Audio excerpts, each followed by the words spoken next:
But what they're asking for is for federal law enforcement to be sent out of town. Is it wrong? And that no federal laws be enforced. Wrong? Was what happened to Alex Pretti on the street wrong? Was it wrong? Was it wrong? The Jennings Effect, dissection of a CNN clash. The setup. Scott Jennings is no longer just a guest. He's a fixture. Known for his role on Abby Phillips' program, Jennings recently stepped into the arena with Kasie Hunt.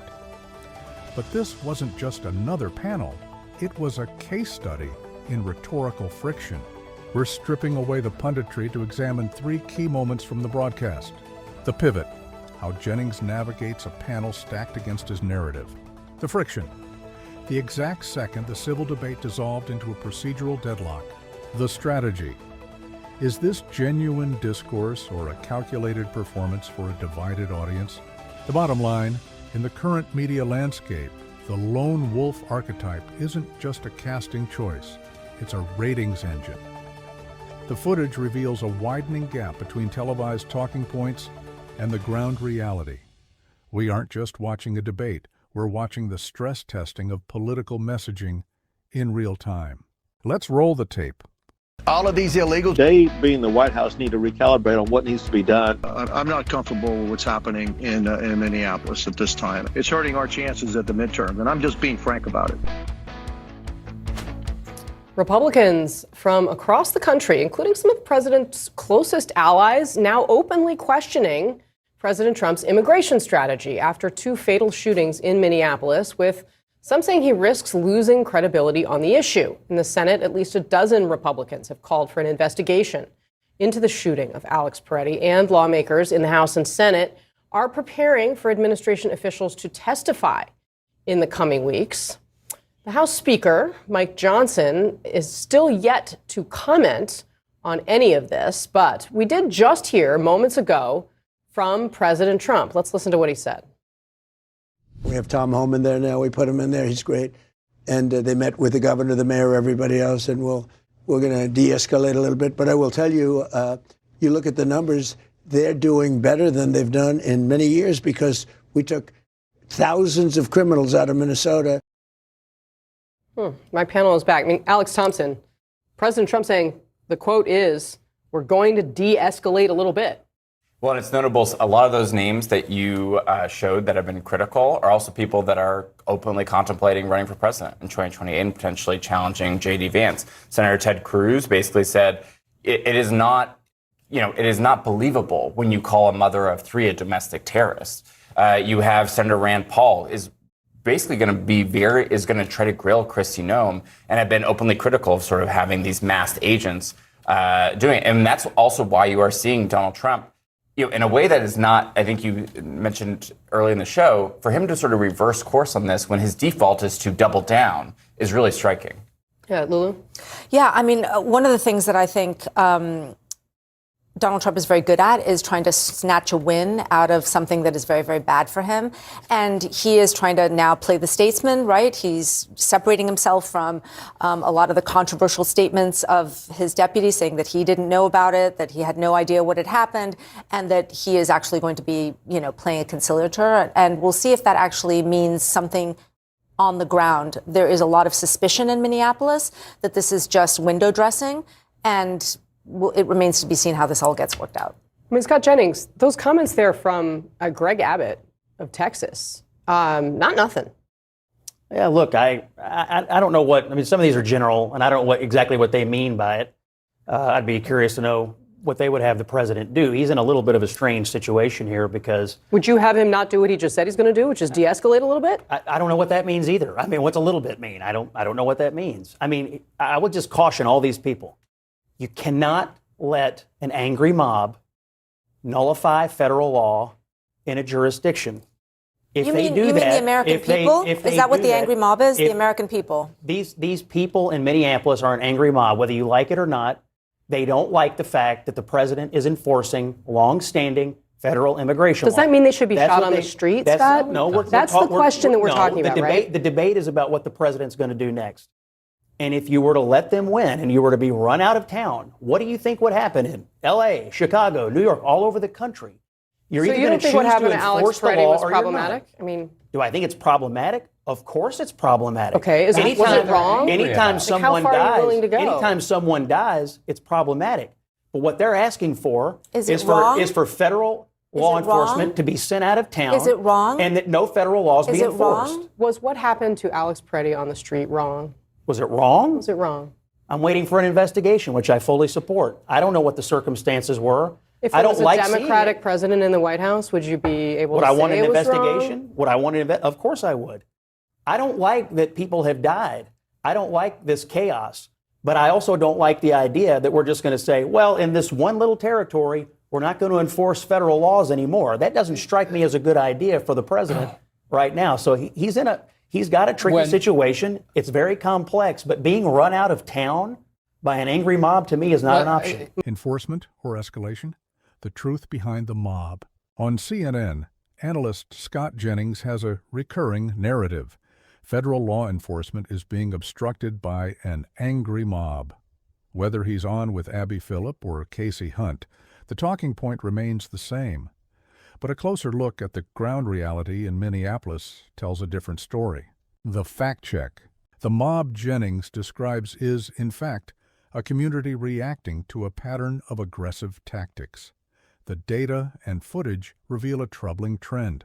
Targeting compliance. Reports show ICE isn't just pursuing hardened criminals. They are detaining individuals who have followed every legal guideline, including those regularly checking in with immigration courts. The human cost. We've seen the footage. 5-year-old children caught in the fray and teenagers roughed up by agents. Collateral damage. From firing tear gas near schools to the shooting of peaceful bystanders and journalists, like those documenting the scene, the violence often originates from the enforcement, not the protesters. The disconnect. There is no public outcry against removing violent offenders. The anger stems from the detention of single mothers and law-abiding residents. Yeah. Jennings and the MAGA movement often frame peaceful, lawful protest as insurrectionist behavior, unless, of course, it's January 6th. This selective support for the right to assembly suggests that for some pundits, the legality of a protest depends entirely on the politics of the protesters. The reality. Minneapolis isn't being overrun by mayhem. It's being subjected to an escalation of force that many residents argue violates the very federal laws Jennings claims to defend. Both of these killings happened. There was no rush to an investigation.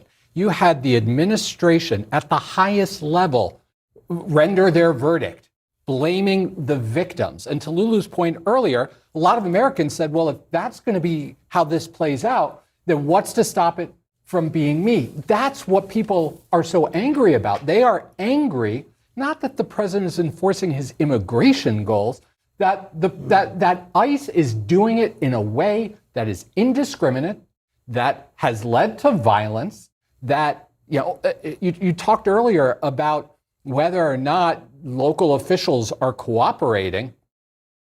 It's this administration that is getting cited for contempt of court for not honoring court orders. It's this administration that is icing out the local officials when it comes to the investigations of these shootings. So I think that's what people are angry about. I'm angry about it. I don't think I'm part of a mob.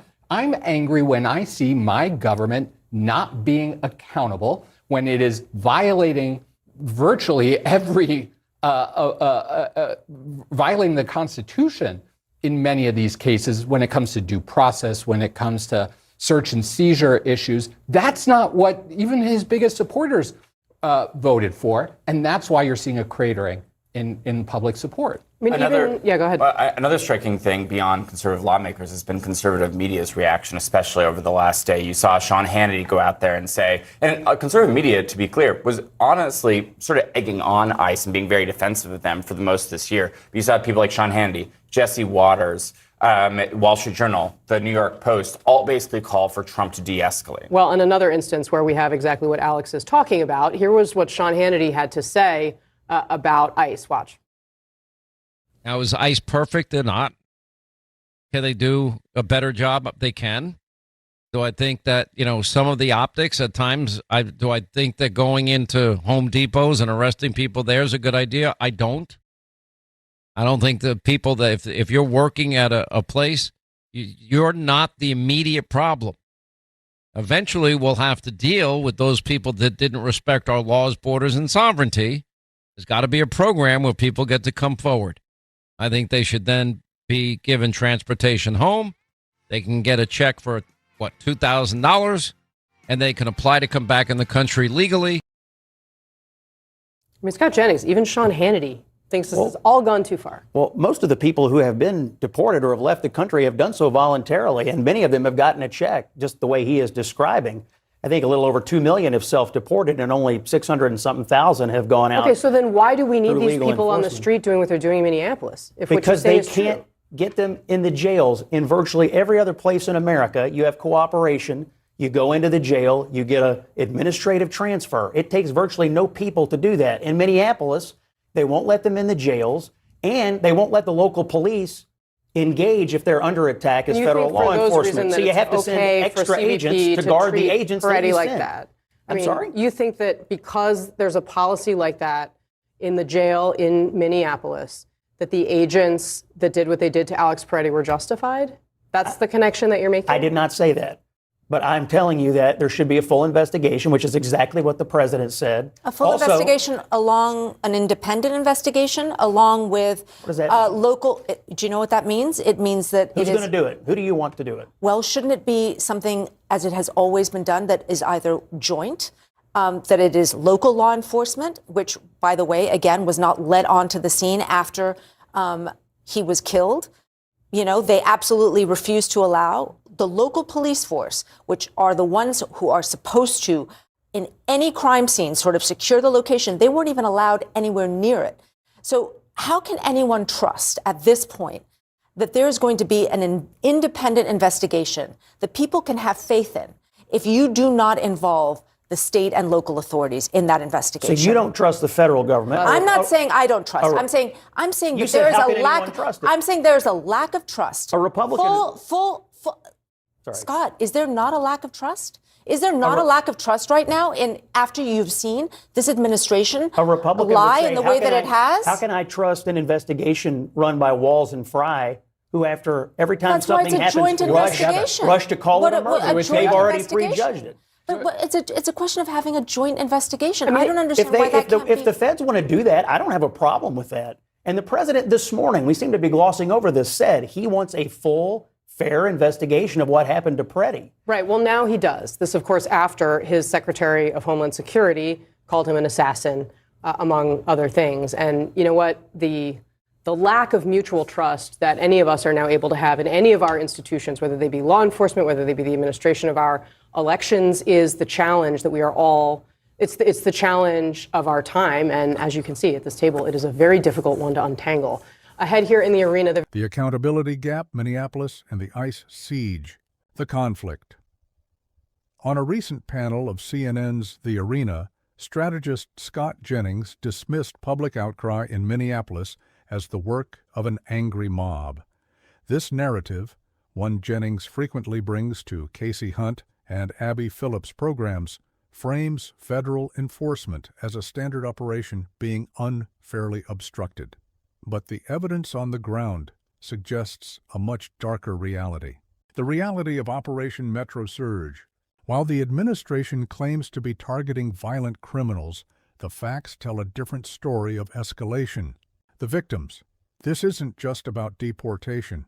It's about life and death. Within weeks, federal agents have fatally shot 2 U.S. citizens, Renee Good, a mother of 3, and Alex Pretti, an ICU nurse who was recording agents on his phone. The tactics. Video evidence contradicts the official mob narrative. In the case of Alex Pretti, footage appears to show him with his hands up holding nothing but a cell phone before being pepper sprayed and fatally shot. The prison talking point. Jennings repeatedly suggests cities are harboring dangerous convicts. In reality, the resistance in Minneapolis is largely centered on the detention of nonviolent residents, single mothers and essential workers, who have complied with every legal check-in. Yeah. The Trump administration has consistently defended these agents before investigations even begin, labeling victims like Pretti as insurrectionists. This raises a critical question. Can there be a truly independent investigation when the executive branch has already declared the shooters victims? The contrast? Pundits like Jennings often condemn civil unrest while simultaneously justifying January 6th as a legitimate expression of frustration. This selective view of lawful protest is the core of the friction we're seeing in televised debates today. Yeah. As federal agents continue to use force in residential areas, even firing tear gas near schools, the angry mob is better described as a terrified community. Minneapolis isn't resisting the law. They are resisting what many see as state-sponsored violence. What do you think? Is an independent investigation possible in this political climate, or is the oversight process as fractured as the country itself? Let me know in the comments below. If you found this breakdown helpful, like and subscribe to Insights Brief as we approach our 100K milestone.